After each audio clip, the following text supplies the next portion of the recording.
Hey, hey, hey, bienvenidos una vez más a Perípatos. Soy su anfitrión Sebastián Cova, politólogo venezolano.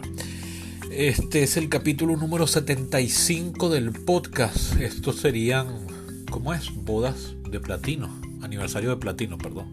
Si fuesen años, por supuesto.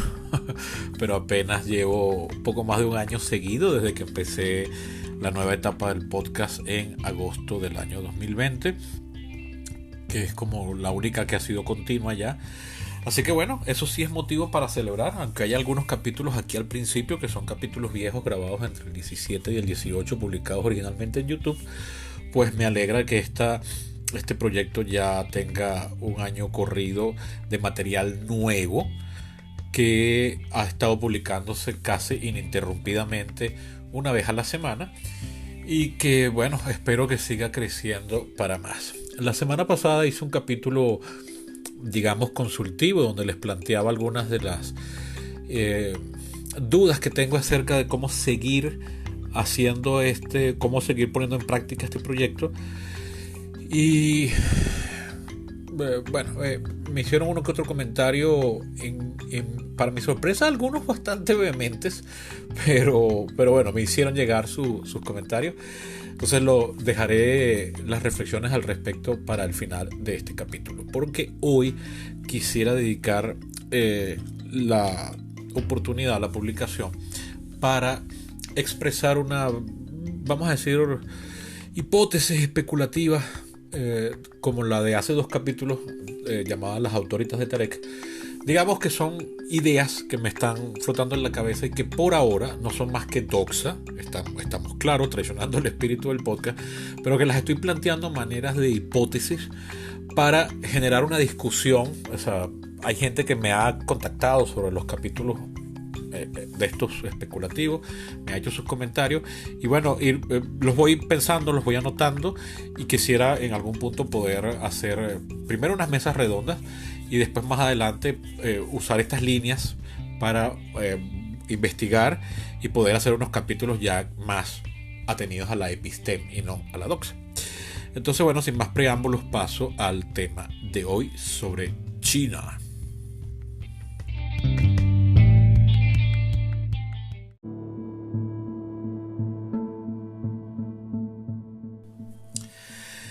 Bien, sobre lo que quiero hablar es sobre el nuevo... las últimas noticias han referido a que, por ejemplo, la CIA en los Estados Unidos acaba de crear una nueva división dedicada explícita y exclusivamente a analizar datos e informaciones, es decir, hacer espionaje de China. Desde que se acabó la Guerra Fría en 1991, los Estados Unidos había aparecido como el país vencedor, el país omnipotente. Bueno, se hablaba de los felices 90, expansión económica, el fin de las tiranías, la democracia estaba de moda, comenzaron a caer regímenes autoritarios en el tercer mundo, se aumentó la democratización de América Latina, etcétera, ¿no?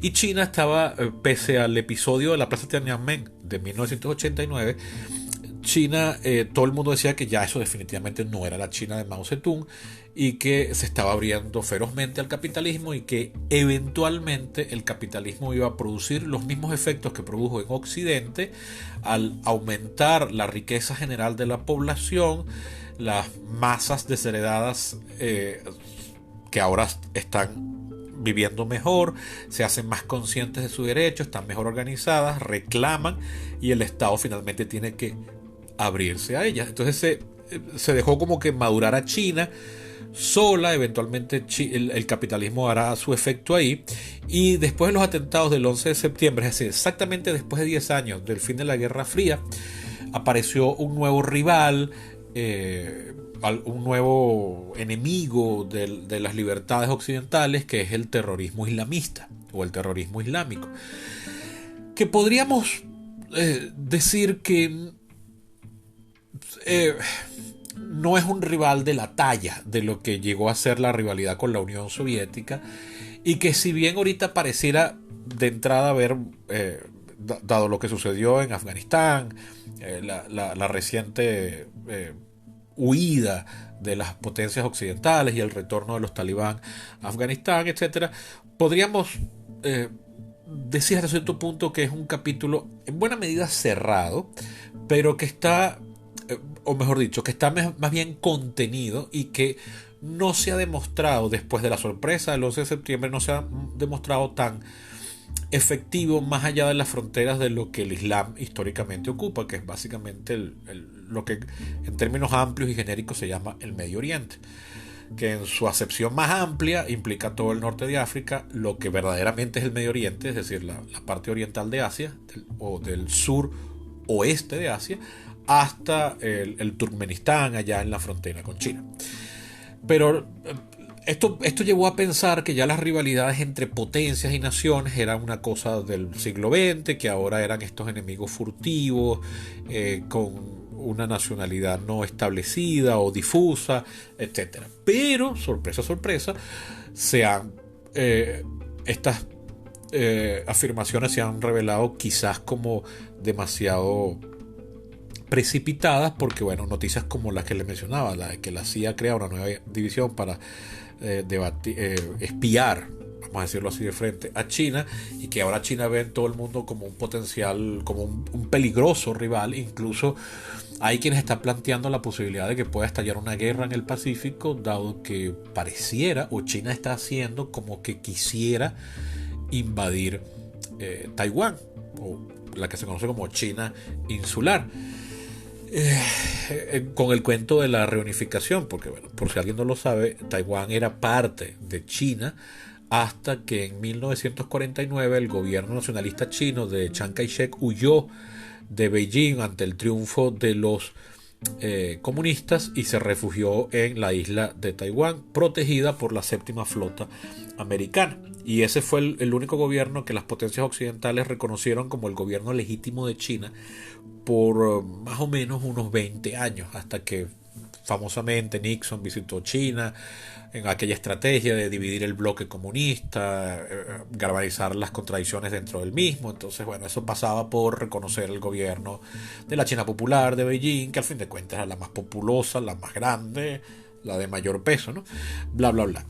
Eso no viene al caso. La cosa es la siguiente, voy a tratar de reducir la divagación, pero necesitaba cierto marco contextual.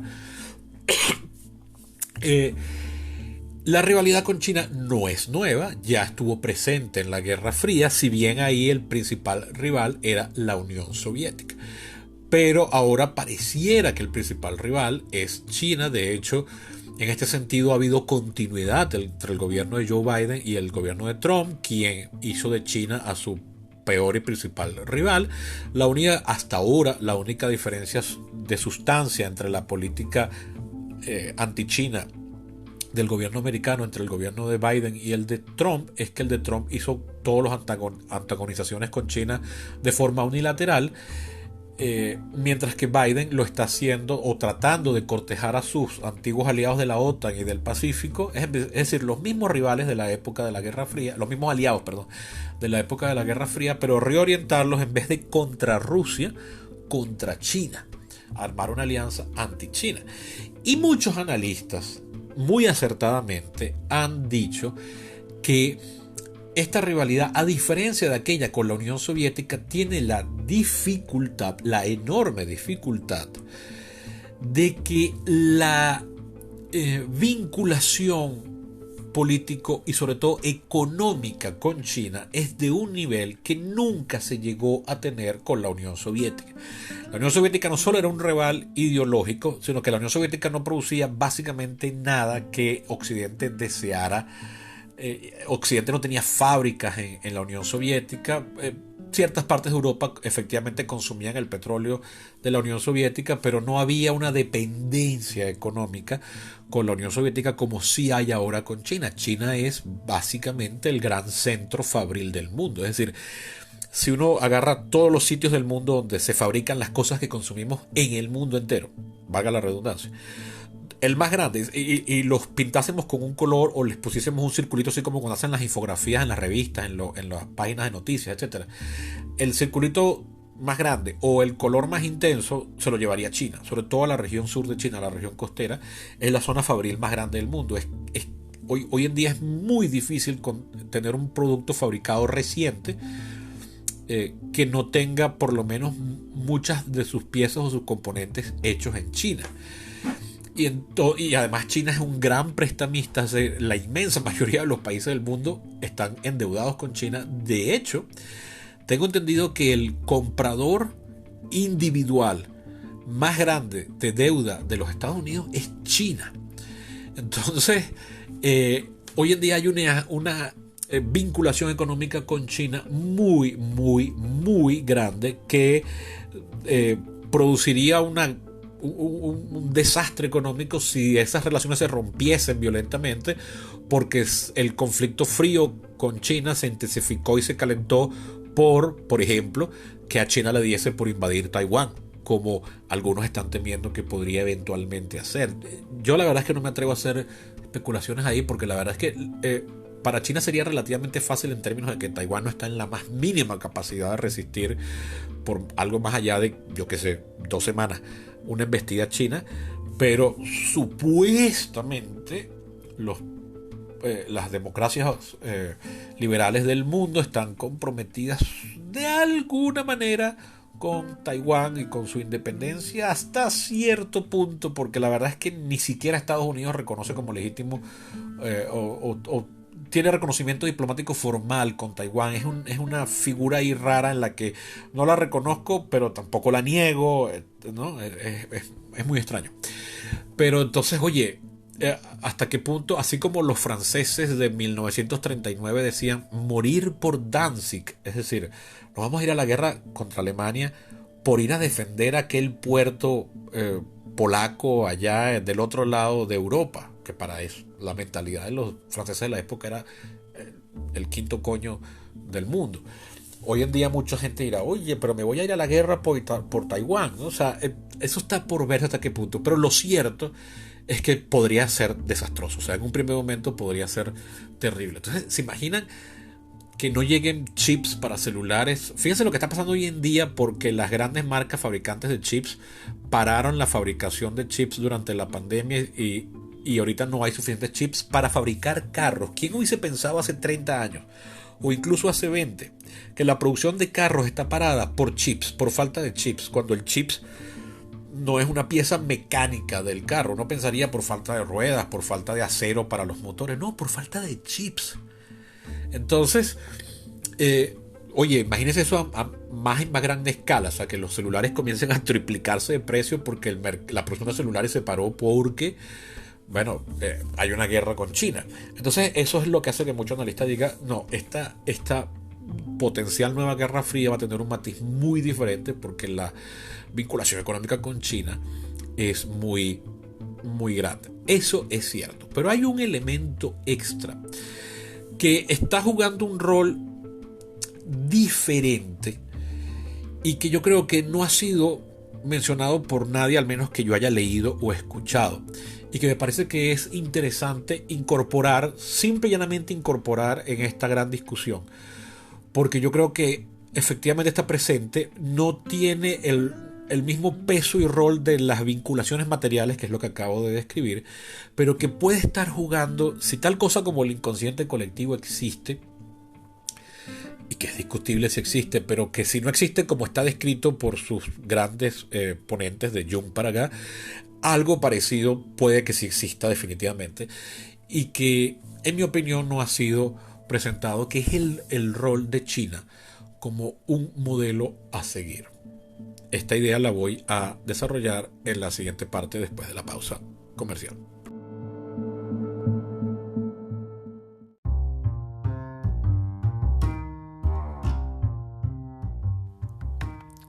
Antes de continuar, quiero hablarles de sushi, en concreto de Bocadillo Sushi, la marca de sushi a domicilio de Luis Juárez, sushero con décadas de experiencia en el ramo y con quien llevo trabajando desde 2016. Miren, se los voy a poner así. Antes de conocer a Luis, a mí no me gustaba el sushi, y ahora soy un fanático. Pero no se conformen con lo que les digo. Vayan a su cuenta de Instagram y vean las fotos y lean los testimonios. Si viven en Caracas, les recomiendo su bandeja de 3 roles, que equivale a 30 piezas. Y si llaman de parte mía, Sebastián Cova, les regalarán una bandeja extra de ensalada dinamita. Vayan a Bocadillo Sushi en Instagram y hagan la prueba. Si no viven en Caracas, no importa, porque pueden darle ese regalo a alguien que quieran y que viva aquí, pagando por Zelle o PayPal. Bocadillo Sushi, el mejor sushi para llevar.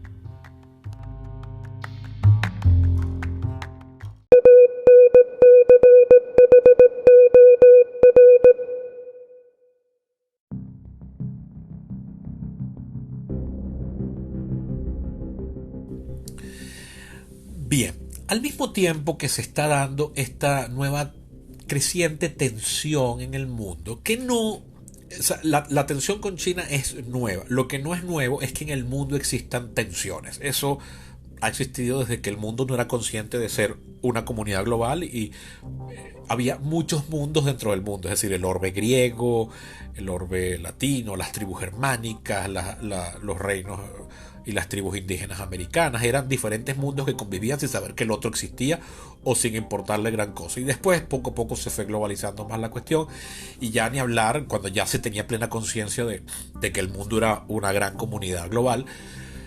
El siglo XIX es famoso por, sobre todo la última parte del siglo XIX, es famoso por las tensiones crecientes entre las potencias europeas que eventualmente desembocarían en la Gran Guerra o Primera Guerra Mundial. Y eso luego se repetiría, se seguiría dando a lo largo del siglo XX. Es decir, en ese sentido no es nuevo que haya conflictos. Lo que es nuevo es este particular conflicto con China. Pero al mismo tiempo, se ha venido hablando de que la democracia no está pasando por su momento de mayor popularidad, y el síntoma más evidente de esto es que en el país que hasta ahora, gústenos o no, había sido el faro de la causa democrática en el mundo desde el siglo XIX, desde que Tocqueville o incluso antes, algunos grandes teóricos se dieron cuenta de que los Estados Unidos estaban representando una alternativa a hacer política que el mundo no había conocido. La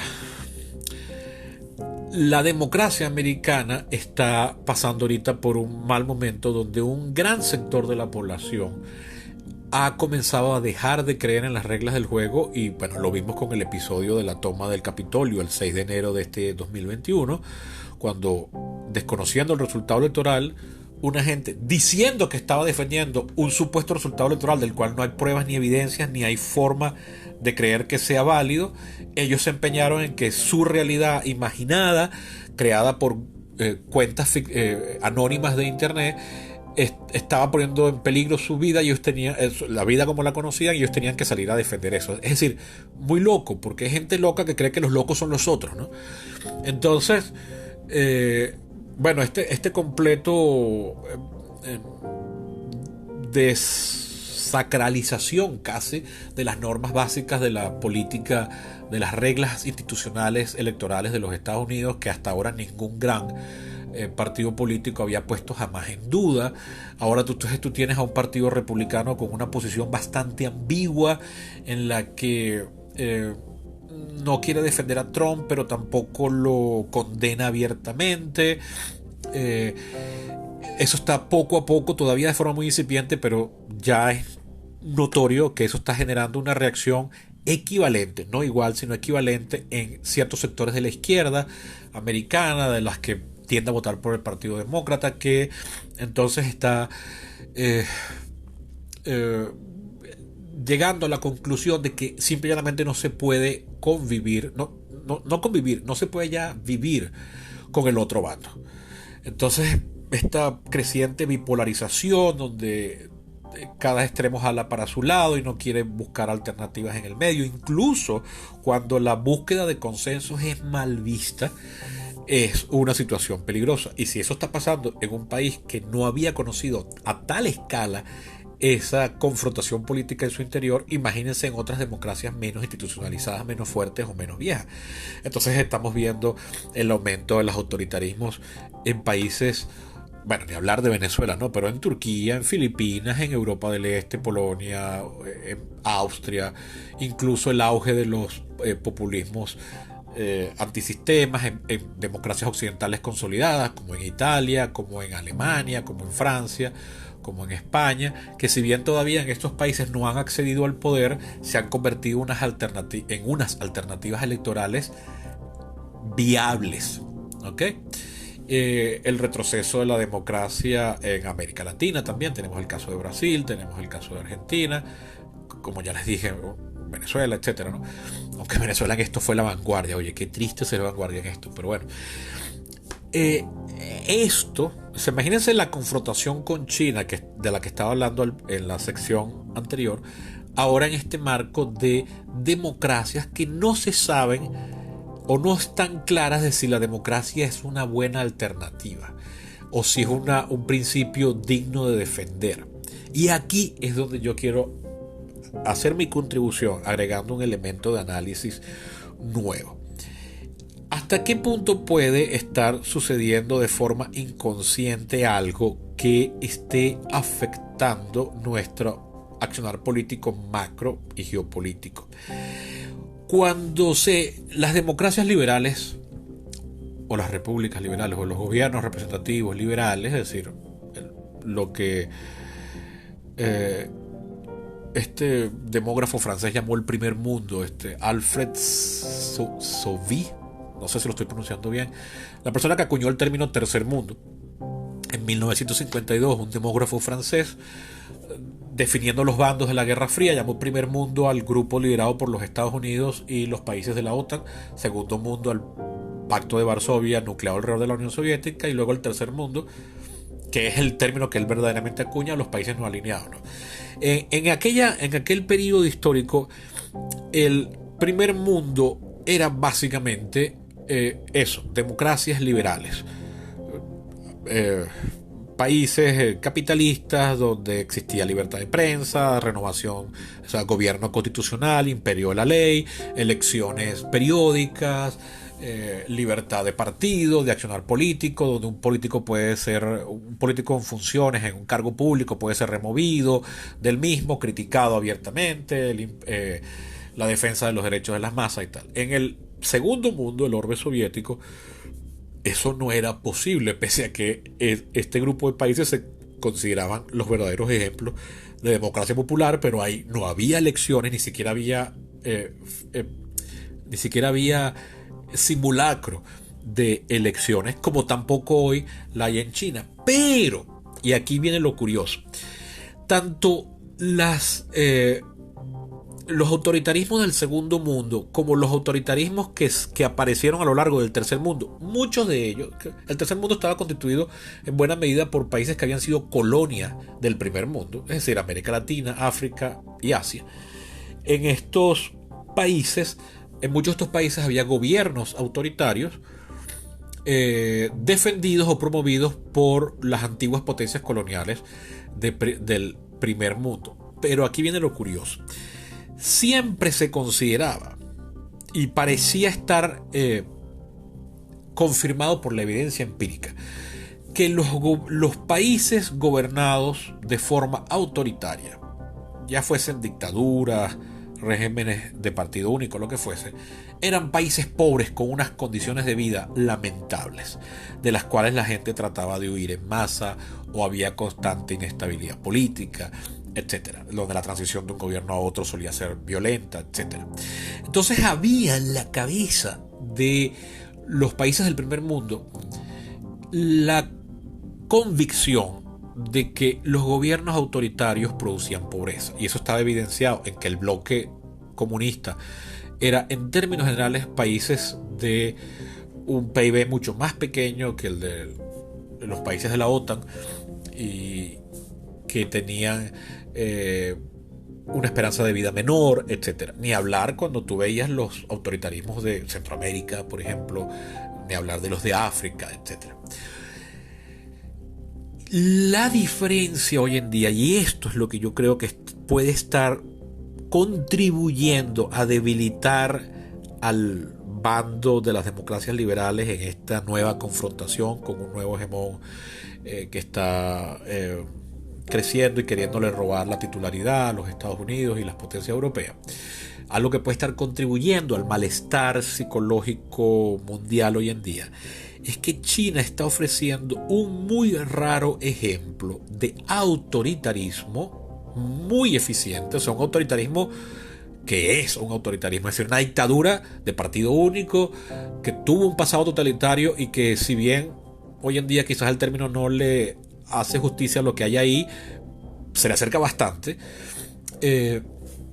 pero que, a diferencia de la Unión Soviética y de las dictaduras del tercer mundo, la gente en China, en términos generales, pareciera vivir bastante bien.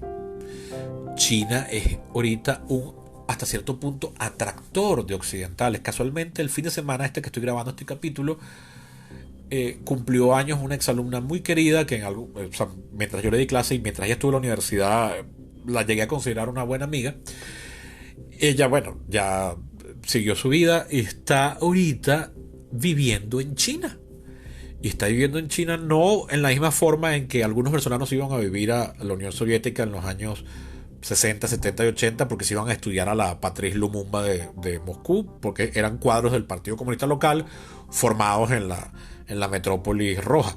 No, esto es gente que ve una alternativa de vida en China, se va a estudiar, hace carrera, se queda trabajando allá, le va bien, buenísimo, y no es la primera persona que yo conozco. Yo tengo un amigo que es profundamente anticomunista, que vive ahora en Miami como corresponde, y llegó a vivir creo que no estuvo un año, pero llegó a vivir varios meses, en China, y a principios de este siglo, allá por 2003, si mal no recuerdo, por allá.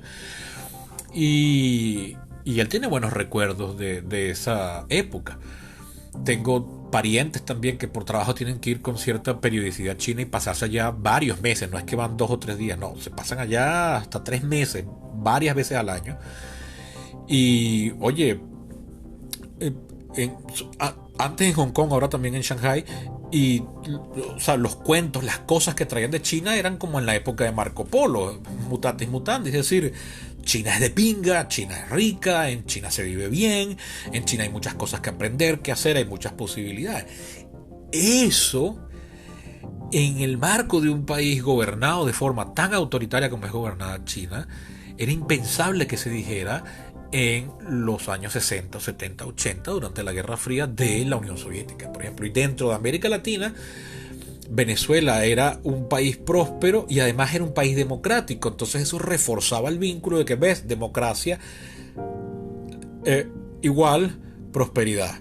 Mientras que algunos países de la región que estaban gobernados de forma autoritaria estaban padeciendo unos terribles episodios de hiperinflación. Caso Perú, caso Argentina, aunque bueno, la hiperinflación argentina es realmente ya en la restablecida democracia, pero ya hubo malestar económico en los tiempos de las dictaduras argentinas de los 70, 80, pero ni hablar de la pobreza centroamericana gobernada por estas dictaduras patrimoniales, tipo decimonónicas, agrarias, de gente que gobernaba el país como si fuera su propia finca. Eso todavía era común hasta los años 80. O sea, yo, que nací en el 79, llegué a tener conciencia del desastre que eran estos pobres países centroamericanos. Entonces, esa vinculación directa entre autoritarismo y pobreza no le dejaba a nadie la duda de que si tú quieres vivir mejor, tienes que promover la democracia. Hoy en día hay en el mundo un ejemplo que he estado pensando toda esta semana. He estado tratando de buscar algún otro ejemplo de la modernidad, porque me fui hasta la Grecia antigua y estuve pensando en la tiranía de Pisístrato en Atenas en el siglo VI, pero dije, no, esto no es buen ejemplo.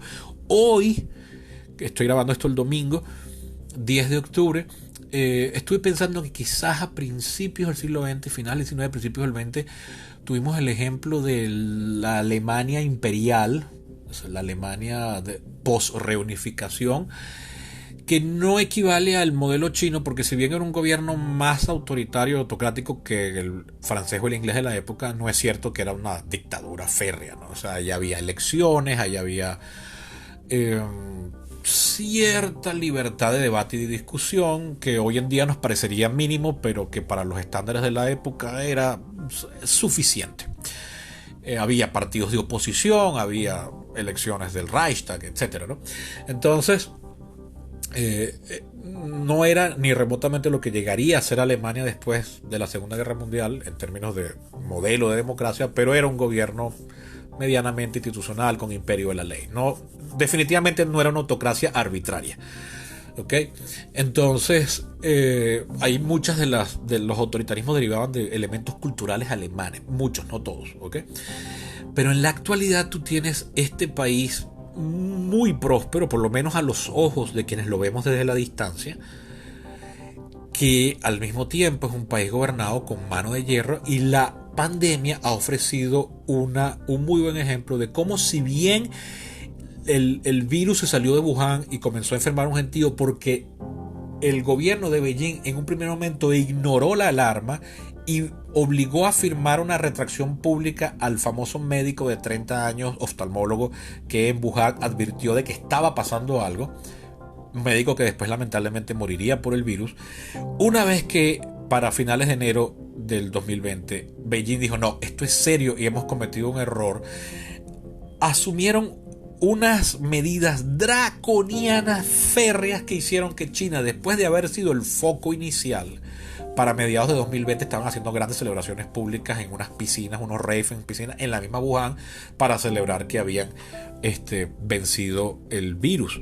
Y si bien China no ha salido del todo todavía, y la tercera las variantes han terminado rebotando dentro de China, lo cierto es que las medidas de control, aquel famoso hospital de campaña que construyeron en Wuhan en una semana, fue un ejemplo de la eficacia china.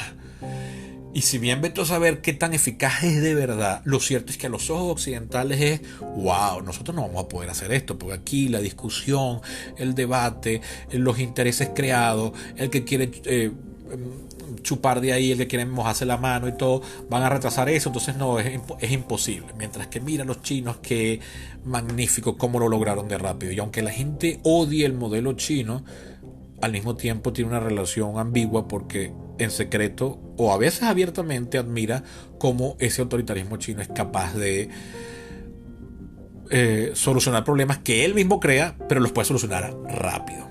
Y eso puede estar operando de forma consciente o semiconsciente al interior de nuestras mentes, nosotros los occidentales, quienes estamos ahora entrando. Bueno, Venezuela formalmente no, porque el gobierno venezolano es aliado de China, al que le debe hasta el modo de caminar, pero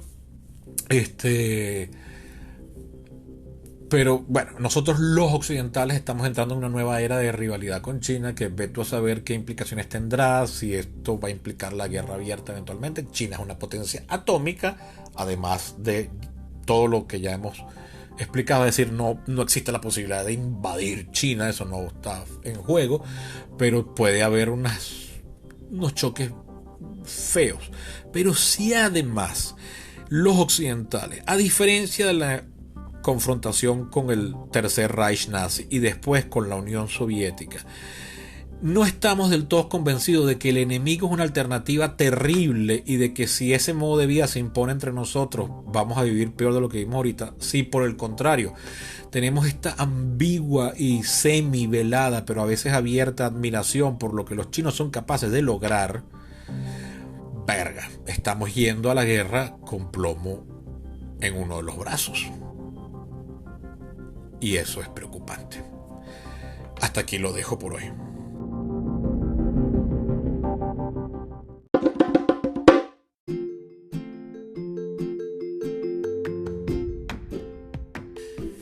Bien, esto ha sido el capítulo de la semana. Yo siempre quiero que sean cortos y se me va la vaina de control y termina siendo largo, de media hora o más. Pero bueno, a diferencia de lo que cree el amigo Xavier, a mí sí me oyen incluso cuando los capítulos son de más de 2 horas. Pero bueno, hasta aquí por hoy. Es un capítulo netamente especulativo que busca abrir un debate, plantear un tema para abrir subsiguientemente un debate. Después, cuando se pueda, hacer alguna mesa redonda con varios invitados. Y bueno, ponernos a buscar datos al respecto para ver si lo que he dicho es eso simplemente pura especulación sin sentido, o si por el contrario esto tiene cabida y da para algo sustancioso. Les había prometido en la introducción que iba aquí al final a referirme a los resultados de la consulta. Bueno, en realidad solamente me respondieron a la consulta hasta ahora. Si mal no recuerdo, 4 personas. Guillermo, Xavier. Sí, 4 o 5 personas. Algunas de estas respuestas fueron, para mi sorpresa, más vehementes o incluso ensañadas de lo que yo me esperaba. No me esperaba eso. Pero en todas hubo contribuciones interesantes. La conclusión, lamentablemente, es que status quo ante bellum. Es decir, creo que la única conclusión a la que llegué es que no vale la pena seguir usando este espacio para hacer reseñas de películas que están en cartelera. Esa es la única conclusión a la que llegué. Voy a volver a hablar de cine aquí cuando pueda tener un estudio o algo parecido para hacer debates, y eventualmente algunos capítulos de análisis fílmico, no de películas en cartelera, sino tengo pensado hacer una serie que ya tengo los materiales, eso los tengo pensados del año pasado, una serie de capítulos que comparan películas con el libro que las inspiró. Por ejemplo, Tiburón, Jurassic Park, El Mundo Perdido, 2001, Odisea del Espacio, La Naranja Mecánica, El Padrino. Estos son los que tengo a mano, ¿no? El Planeta de los Simios. Hay bastante ciencia ficción ahí. ¿Qué más? Esos son los que tengo en el tintero. ¿Okay? Eso va a esperar, porque tengo que sentarme a terminar las novelas y yo leo lento, demasiado lento. Y además había perdido el hábito de la lectura. Eso es tristísimo. Eso me tenía deprimido. Pero lo logré reconstruir ahorita gracias a que me estoy leyendo Frank Herbert, preparándome para el estreno en Venezuela de Dune el próximo 21 de octubre. Ojalá Blanca me invitara, pero no sé, he sido purgado de todas las distribuidoras venezolanas. Algún sapo del C4 me echó paja, pero bueno, la cosa es que, bueno, eso es lo que voy a hacer en capítulos de cine, y cuando pueda hacer mesas redondas, cuando me consiga un estudio, o si le doy la vuelta de tuerca al Zoom y consigo una cuenta paga, es decir, si puedo pagar yo una cuenta, lo que pasa es que tengo ahorita otros gastos más importantes, o si y además tengo el problema de internet, que ladilla esa vaina, este país, maldito tercer mundo, pero creo que es más práctico incluso conseguir un estudio. Vamos a ver, no es descabellado esto último, hay unas cositas ahí interesantes que me están pasando en la vida que pueden abrirme esa puerta hacia finales de año, digo yo, toco madera, amén. Pero bueno, la cosa es que esa es la única conclusión certera. De resto, bueno, nada, seguiré haciendo este podcast de la manera en que lo estoy haciendo, lo he venido haciendo este año, y bueno, pues eso es la única conclusión que puedo dar por ahora, parcialmente. De todas maneras, la consulta sigue abierta. Para los que están oyendo este capítulo sin saber de qué estoy hablando, vayan al capítulo inmediatamente anterior, el número 74, en el que hacía como una especie de análisis consultivo de lo que ha venido haciendo la experiencia de hacer este podcast, y les preguntaba algunas series de consejos en un capítulo que, como me llegaron a decir, fue innecesariamente largo. Cosa que es verdad, estoy de acuerdo, pero bueno, me salen largas las vainas, ¿qué quieren que haga? Pues bien, diría Freud, estás compensando por algo que debes tener bien corto. Y sí, pero too much information. Bueno, nada, recuerden que pueden apoyar el podcast si así lo desean, yendo a mi Patreon. Se escribe patreon.com/peripatos. El link está aquí en la caja de diálogos. Y también pueden hacerle llegar este podcast a aquellas personas a las que creen que le pueda gustar o interesar. Eso ha sido todo por hoy. Hasta la próxima.